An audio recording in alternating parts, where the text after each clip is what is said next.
श्रीमद् भगवत गीता अध्याय 10 का सार विभूति योग। हेलो दोस्तों, मैं श्री कृष्ण हूँ और आज मैं आपको श्रीमद् भगवत गीता के 10वें अध्याय विभूति योग का श्लोक दर श्लोक विस्तृत सार सरल हिंदी में समझाने जा रहा हूँ। अगर आप धर्म और मुझसे सच्चा प्रेम करते हैं तो अभी तुरंत विक्रम आदित्य यूट्यूब चैनल को सब्सक्राइब करें। क्यों? क्योंकि यहाँ आपको वह ज्ञान मिलेगा जो आपके जीवन को सुख, शांति और समृद्धि से भर देगा। तैयार हैं? चलिए एक ऐसी यात्रा पर चलते हैं जो आपके मन, आत्मा और जीवन को हमेशा के लिए बदल देगी। अंत में एक ऐसा रहस्य बताऊंगा जो आपके होश उड़ा देगा। इसे मिस न करें, वरना इस वीडियो का पूरा लाभ खो देंगे। अध्याय 10 का परिचय, विभूति योग। दोस्तों, गीता का 10वां अध्याय है विभूति योग, यानी मेरी डिवाइन शक्तियों और महिमा का योग। यहाँ मैं श्री कृष्ण अर्जुन को बता रहा हूँ कि मेरी शक्तियां इस सृष्टि में हर जगह फैली हैं। क्या आपने कभी सोचा यह सूरज, चांद, नदियां, पहाड़ और आपका अपना जीवन, यह सब किसकी शक्ति से चल रहा है? यह अध्याय आपको मेरी उस अनंत शक्ति से जोड़ेगा। तो हर श्लोक को ध्यान से सुने, क्योंकि यह आपके लिए एक खजाना है। श्लोक 1, मेरे ज्ञान का महत्व। श्री भगवान उवाच भूय एव महाबाहो शृणु में परमं वचः यत्यहं प्रियमाणाय वक्ष्यामि हितकाम्यया। मैं कहता हूं, अर्जुन, तुम मेरे प्रिय भक्त हो, इसलिए मैं तुम्हें और गहरा ज्ञान दूंगा जो तुम्हारे हित के लिए है। सोचिए दोस्तों, यह ज्ञान ऐसा है जैसे कोई आपको जीवन की हर समस्या का नक्शा दे दे। उदाहरण, मान लीजिए आप एक स्टूडेंट हैं और आपको नहीं पता कि करियर में क्या करना है। यह ज्ञान आपको रास्ता दिखाएगा। क्या आप यह नक्शा नहीं चाहेंगे? श्लोक 2-3, मेरा अनादि स्वरूप। न मे विदुसुरगणाः प्रभवं न महर्षयः अहमादिर्हि देवानां महर्षिणां च सर्वशः यो मामजमजं च वेत्ति लोक महेश्वरम असमूढ़ समर्थ्येषु सर्व पापैः प्रमुच्यति। मैं कहता हूँ, न देवता न ऋषि मेरे मूल को जानते हैं, क्योंकि मैं ही सबका आदि हूँ। जो मुझे अनादि और विश्व का स्वामी मानता है वह सारे पापों से मुक्त हो जाता है। यह कितना गहरा है। मैं इस सृष्टि का आधार हूँ। उदाहरण, जैसे एक पेड़ की जड़ें उसे मजबूती देती हैं, वैसे ही मैं इस संसार की जड़ हूँ। जीवन में इसका मतलब, जब आप मुझ पर विश्वास करते हैं तो आपके सारे डर और पाप धुल जाते हैं। सोचिए, एक ऐसा जीवन जहाँ कोई बोझ ना हो। क्या आप ऐसा नहीं चाहेंगे? श्लोक 4-6, मेरी शक्तियों का वर्णन। बुद्धिर ज्ञानम सम्मोह क्षमा सत्यम दमः क्षमा सुखम दुखम भवो भावो भयम चाभयमेव च। मैं कहता हूँ, बुद्धि, ज्ञान, क्षमा, सत्य, आत्मनियंत्रण, शांति, सुख, दुख, भय और अभय, यह सब मेरी शक्तियां हैं। दोस्तों, यह श्लोक आपको सिखाता है कि आपके अंदर की हर अच्छी भावना मुझसे आती है। उदाहरण, जब आप किसी को माफ करते हैं और आपका मन हल्का हो जाता है, वह मेरी शक्ति है। या जब आप सच्चाई के रास्ते पर चलते हैं तो जो ताकत मिलती है वह मैं हूं। जीवन में उपयोग, अगली बार जब आप गुस्से में हो तो एक पल रुकें और मुझे याद करें। आपका गुस्सा शांत हो जाएगा। क्या यह शक्ति आप नहीं चाहेंगे? श्लोक 6, सृष्टि का आधार। महर्षयः सप्तपूर्वे चत्वारो मनवस्तथा मद्भावा मानसा जाता येषां लोक इमा प्रजा। मैं कहता हूं, 7 महर्षि और 4 मनु मेरी शक्ति से उत्पन्न हुए हैं और इनसे ही इस संसार की सारी प्रजा बनी है। यह श्लोक मेरी सृष्टि की विशालता दिखाता है। उदाहरण, जैसे एक बीज से विशाल वृक्ष निकलता है, वैसे ही मेरी शक्ति से यह सारा संसार बना है। जीवन में इसका मतलब, जब आप अपने जीवन की जटिलताओं को देखें तो यह विश्वास करें कि सब कुछ मेरी योजना का हिस्सा है। क्या यह आपको शांति नहीं देगा? श्लोक 7, मेरी महिमा को जानने का फल। यो मा एवं सम्मूढ़ो जानाति पुरुषोत्तमं स सर्वं विदति सर्वं मयि सर्वं प्रतिष्ठितम्। मैं कहता हूँ, जो मुझे पुरुषोत्तम के रूप में जानता है वह सब कुछ जान लेता है और मेरे में स्थिर हो जाता है। यह बहुत बड़ा वादा है। उदाहरण, जैसे एक बच्चा अपनी माँ के पास सुरक्षित महसूस करता है, वैसे ही मेरे भक्त मेरे में शांति पाते हैं। जीवन में इसका मतलब, जब आप मुझे जान लेते हैं तो आपकी सारी चिंताएं खत्म हो जाती हैं। कल्पना करें एक ऐसा जीवन जहां हर सवाल का जवाब हो। क्या आप यह नहीं चाहेंगे? श्लोक 8, मैं ही सब कुछ हूँ। अहम सर्वस्य प्रभवो मत्तः सर्वं प्रवर्तति मतिमा सर्वं भूतम सर्वं मयि सर्वं चरति। मैं कहता हूँ, मैं ही सब कुछ का स्रोत हूँ। मेरे से ही यह संसार चलता है। उदाहरण, जैसे बिजली बिना कोई मशीन नहीं चलती, वैसे ही मेरी शक्ति बिना यह संसार नहीं चलता। जीवन में उपयोग, जब आप किसी मुश्किल में हो तो यह विश्वास करें कि मैं आपके साथ हूं। सोचिए, ऑफिस में कोई टारगेट पूरा नहीं हो रहा, लेकिन आप शांत हैं क्योंकि आप जानते हैं कि मैं आपके साथ हूं। क्या यह विश्वास आपको ताकत नहीं देगा? ध्यान दें, अंत में एक ऐसा रहस्य बताऊंगा जो आपके जीवन को पूरी तरह बदल देगा। तो वीडियो को अंत तक देखें। श्लोक 9, मेरे भक्तों का स्वभाव। न च मातानि कर्माणि निबध्नन्ति धनंजय उदासीन वदासीनमसक्तं तेषु कर्मसु। मैं कहता हूँ संसार के कर्म मुझे बांधते नहीं, क्योंकि मैं उनमें आसक्त नहीं हूँ। मैं उदासीन की तरह हूँ। यह श्लोक आपको सिखाता है कि सच्ची मुक्ति आसक्ति छोड़ने में है। उदाहरण, जैसे एक टीचर बच्चों को पढ़ाता है लेकिन उनके रिजल्ट से भावनात्मक रूप से बंधता नहीं, वैसे ही मैं सृष्टि चलाता हूँ लेकिन उसमें फंसता नहीं।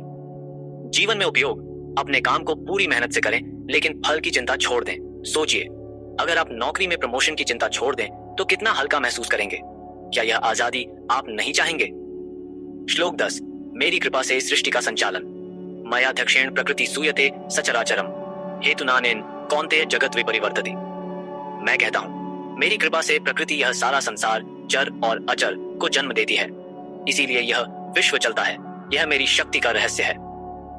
उदाहरण, जैसे एक डायरेक्टर फिल्म बनाता है लेकिन खुद उसमें एक्ट नहीं करता, वैसे ही मैं इस संसार का संचालक हूँ। जीवन में इसका मतलब, जब आप यह समझ लेते हैं कि सब कुछ मेरी इच्छा से हो रहा है तो आप चिंता छोड़ देते हैं। कल्पना करें, अगर आपका कोई प्रोजेक्ट असफल हो जाए लेकिन आप शांत रहें क्योंकि आप जानते हैं कि सब मेरे भले के लिए है। क्या यह शांति आप नहीं चाहेंगे?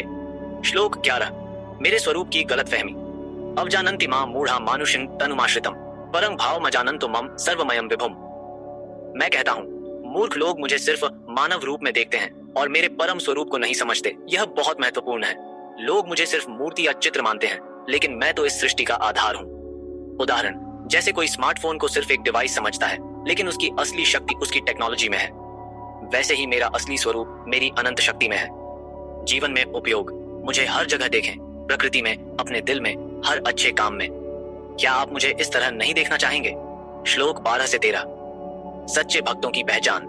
आसुरी प्रकृतिमाश्रिता भजन्ति मां न तु ये मोघाशा मोघ कर्माणो मोघ ज्ञाना विचेतस महात्मानस्तु मां पार्थ दैवी प्रकृतिमाश्रिता भजन्ति नन्य मनसो झात्वा भूतादिमव्ययम। मैं कहता हूँ जो आसुरी प्रकृति के लोग हैं वे मेरी भक्ति नहीं करते और उनकी सारी मेहनत व्यर्थ जाती है, लेकिन मेरे सच्चे भक्त मेरी दैवीय प्रकृति को अपनाते हैं और अनन्य मन से मेरा भजन करते हैं। सिर्फ पैसे और शोहरत के पीछे भागते हैं और अंत में खाली हाथ रहते हैं, लेकिन मेरे भक्त सच्चाई और प्रेम के रास्ते पर चलते हैं। जीवन में उपयोग, अपने काम को ईमानदारी से करें और उसे मुझे समर्पित करें। सोचिए, जब आप किसी की मदद करते हैं और आपका मन खुश होता है, वह मेरी भक्ति है। क्या आप इस रास्ते पर नहीं चलना चाहेंगे? श्लोक 14, भक्ति का मार्ग। सततम कीर्तयन्तो मां यतन्तश्च दृढ़व्रतः नमस्यन्तश्च मां भक्त्या नित्ययुक्ता उपासते। मैं कहता हूँ मेरे भक्त मेरे नाम का कीर्तन करते हैं, मेरे प्रति दृढ़ निष्ठा रखते हैं और भक्ति के साथ मुझे नमन करते हैं। यह भक्ति का सबसे सुंदर मार्ग है। उदाहरण, जैसे एक बच्चा अपनी माँ का नाम बार बार लेता है और सुरक्षित महसूस करता है, वैसे ही मेरे भक्त मेरा नाम लेते हैं। जीवन में उपयोग, सुबह या रात को 2 मिनट मेरा भजन गाएं, यह आपके मन को शांति देगा। क्या आप यह छोटा सा कदम नहीं उठाना चाहेंगे? श्लोक 15, भक्ति के प्रकार। ज्ञान यज्ञेन चाप्यन्य यजंतो माम उपासते एकत्वेन पृथक्त्वेन बहुधा विश्वतो मुखम। मैं कहता हूँ कुछ लोग मुझे ज्ञान के यज्ञ से, कुछ एकत्व से और कुछ मेरी विभिन्न शक्तियों के रूप में पूजते हैं। यह श्लोक भक्ति की विविधता दिखाता है। उदाहरण, कोई मंदिर में पूजा करता है, कोई ध्यान करता है और कोई मेरी शक्तियों को प्रकृति में देखता है। सब मेरे पास आते हैं। जीवन में उपयोग, आप जिस तरह से चाहें मुझे याद करें, भजन, ध्यान या सेवा के माध्यम से। क्या आप मेरे साथ इस तरह नहीं जुड़ना चाहेंगे? श्लोक 16 से 19, मैं ही सब कुछ हूं। अहं क्रतुरहं यज्ञ स्वदाहमहं औषधम मंत्रो हम हमें वाज्यमहमग्निरहं हुतम पिताहमस्य जगतो माता धाता पितामह वेद्यम पवित्र मोंकार रक्षामय जुरेव च गतिर्भर्ता प्रभु साक्षी निवासः शरणं सुहृत् प्रभवः प्रलयः स्थानं निधानं बीजमव्ययम् तपाम्यहमहं वर्षं निगृह्णाम युत्सृजामि च अमृतं चैव मृत्युश्च सदसच्चाहमर्जुन। मैं कहता हूँ मैं यज्ञ हूँ, मैं हवन हूँ, मैं मंत्र हूँ, मैं अग्नि हूँ। मैं इस विश्व का पिता, माता और पितामह हूँ। मैं वेद, एयुएमकार और सारी पवित्रता हूँ।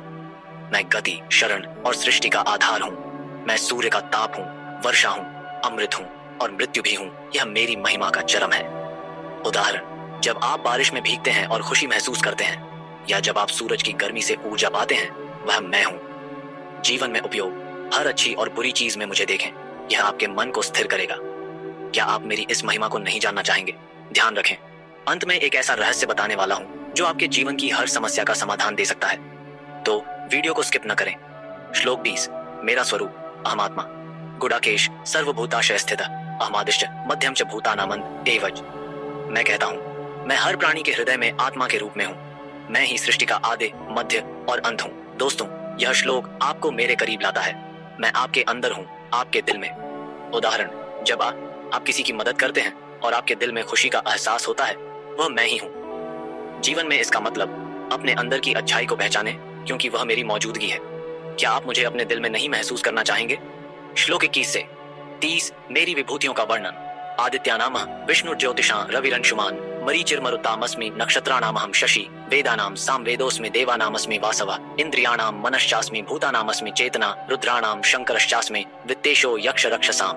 मैं कहता हूँ मैं आदित्यों में विष्णु हूँ, ज्योतियों में सूर्य हूँ, मरुतों में मरीचि हूँ, नक्षत्रों में चंद्रमा हूँ। मैं वेदों में सामवेद हूँ, देवताओं में इंद्र हूँ, इंद्रियों में मन हूँ और प्राणियों में चेतना हूँ। मैं रुद्रों में शंकर हूँ और यक्षों में कुबेर हूँ। यह मेरी महिमा का छोटा सा हिस्सा है। उदाहरण, जैसे सूरज की किरणें हर जगह रोशनी फैलाती हैं, वैसे ही मेरी शक्तियां हर चीज में हैं। सूरज में मेरी तेजस्विता है, चांद में मेरी शीतलता है और आपके मन में मेरी चेतना है। जीवन में उपयोग, जब आप प्रकृति को देखें, पहाड़, नदियां या सितारे, तो मुझे याद करें। यह आपको शांति देगा। क्या आप मेरी इस महिमा को नहीं देखना चाहेंगे? श्लोक 33 मैं ही समय हूँ। सर्गाणामादिरन्तश्च मध्यम चैवाहमर्जुन अध्यात्म विद्या विद्यानां वादः प्रवदतामहम्। मैं कहता हूँ मैं सृष्टि का आदि, अंत और मध्य हूँ। मैं विद्याओं में अध्यात्म विद्या हूँ। यह बहुत गहरा है। मैं ही समय हूँ जो सब कुछ नियंत्रित करता है। उदाहरण, जैसे समय हर चीज को बदल देता है, आपका बचपन, जवानी, सब कुछ, वैसे ही मैं हर चीज का आधार हूँ। जीवन में इसका मतलब समय की चिंता छोड़ दें और मुझे याद करें, मैं आपके साथ हूँ। क्या यह आपको तनाव से मुक्ति नहीं देगा? श्लोक 41 मेरी शक्ति का सार। यद यद विभूतिमत् सत्वं श्रीमदुर्जितमेव वा तद तदेवावगच्छत्वं मम तेजो अंश संभवम्। मैं कहता हूँ जो कुछ भी सुंदर, शक्तिशाली और तेजस्वी है, वह मेरी शक्ति का अंश है। दोस्तों, यह श्लोक आपको मेरी मौजूदगी हर जगह दिखाता है। उदाहरण, जब आप एक खूबसूरत सूर्यास्त देखते हैं या किसी की मेहनत से बनी इमारत देखते हैं, तो वह मेरी शक्ति है। जीवन में उपयोग, हर अच्छी चीज में मुझे देखें, हमेशा सकारात्मक रहेगा। क्या आप ऐसा नहीं करना चाहेंगे? जीवन में इस ज्ञान का उपयोग। दोस्तों, अब तक आपने गीता के 10वें अध्याय से सीखा। मेरी शक्ति को पहचाने। मैं हर जगह हूं, आपके दिल में, प्रकृति में और हर अच्छी चीज में। विश्वास और भक्ति, मुझ पर भरोसा करें और मैं आपकी हर चिंता दूर करूंगा। सकारात्मकता, हर सुंदर और शक्तिशाली चीज में मेरी मौजूदगी देखें। कर्म, अपने काम को मेरे लिए करें और उसे मुझे समर्पित करें। प्रैक्टिकल टिप्स, सुबह 5 मिनट मेरा नाम जपें या एक छोटा सा भजन गाएं। यह आपके दिन को शांति देगा। प्रकृति में मुझे देखें, जब आप सूरज, चांद या फूल देखें तो मुझे याद करें। सच्ची मदद, किसी जरूरतमंद की मदद करें, यह मेरी सच्ची पूजा है। क्या आप इसे आजमाना नहीं चाहेंगे? यह इतना आसान है, फिर भी इतना शक्तिशाली। अंतिम रहस्य, आपके जीवन का गेम चेंजर। दोस्तों, अब वह पल आ गया है। मैंने वादा किया था कि इस वीडियो के अंत में एक ऐसा रहस्य बताऊंगा जो आपके जीवन को बदल देगा। तैयार हैं? यह रहस्य है। मेरे साथ जुड़ने का सबसे आसान तरीका है विक्रम आदित्य यूट्यूब चैनल को सब्सक्राइब करना और व्हाट्सएप नंबर 7980210280 पर मैसेज करना। क्यों? क्योंकि यहाँ आपको मुफ्त ज्योतिषीय भविष्यवाणियां और हर समस्या का समाधान मिलेगा।